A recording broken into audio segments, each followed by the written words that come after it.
ఇది చాలా daring alternative కదా. జస్ట్ 10 డేస్, 10 రోజులు.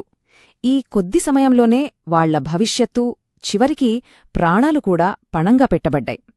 ఇది వాళ్ల నమ్మకానికి, వాళ్ల ధైర్యానికి అసలు సిసలైన పరీక్ష. సరే, మరి ఆ టెస్ట్ తర్వాత ఏమైంది? దాని రిజల్ట్ ఏంటి? దానివల్ల లాంగ్ టర్మ్లో ఏం జరిగిందో ఇప్పుడు చూద్దాం. వచ్చిన ఫలితమైతే అందర్నీ ఆశ్చర్యపరిచింది. అందరూ ఏమనుకున్నారు? వీళ్ళు నీరసించిపోతారు, పోషకాహారం లేక చిక్కిపోతారని అనుకున్నారు. కాని జరిగింది దానికి కంప్లీట్ ఆపోజిట్. 10 రోజుల తర్వాత చూస్తే దానియేలు, అతని స్నేహితులు ఆ రాజభోజనం చేసిన వాళ్లందరికన్నా ఆరోగ్యంగా, బలంగా కనిపించారు. అంటే వాళ్ల సింపుల్ ఫుడ్ అద్భుతమైన రిజల్ట్స్ ఇచ్చిందన్నమాట. కేవలం శారీరక ఆరోగ్యమే కాదు, వాళ్ల తెలివితేటలు కూడా అద్భుతంగా పెరిగాయి.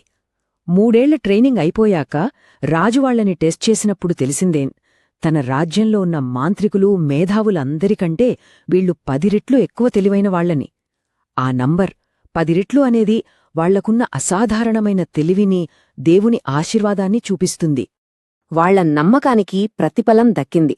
దేవుడు వాళ్లకి జ్ఞానాన్ని, మంచి అవగాహనను ఇచ్చాడు. అందుకే వాళ్లు జ్ఞానం విషయంలో ప్రతి దానిలోనూ ముందున్నారు. చివరికి రాజు కూడా వాళ్లని తన సలహాదారులందరికంటే గొప్పవాళ్లుగా గుర్తించి తన పర్సనల్ సర్వీస్లోకి తీసుకున్నాడు. ఆ తర్వాత వాక్యం చెబుతుంది, ఈ దానియేలు కోరేషు ఏలుబడిలో మొదటి సంవత్సరం వరకు జీవించెను అని.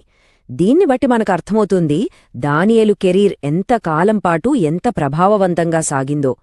ఇదంతా ఎలా మొదలైంది? కేవలం ఒకే ఒక నిర్ణయంతో. తన నమ్మకం మీద నిలబడాలన్న ఆ ఒక్క నిర్ణయమే అతని జీవితాన్ని మార్చేసింది.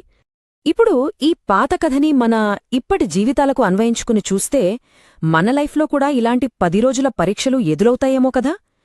మన నమ్మకాలు ఎంత బలంగా ఉన్నాయో నిరూపించుకోవాల్సిన సందర్భాలు మనకేముంటాయి? దానియేలు కథ మనందరికీ ఒక స్ఫూర్తి.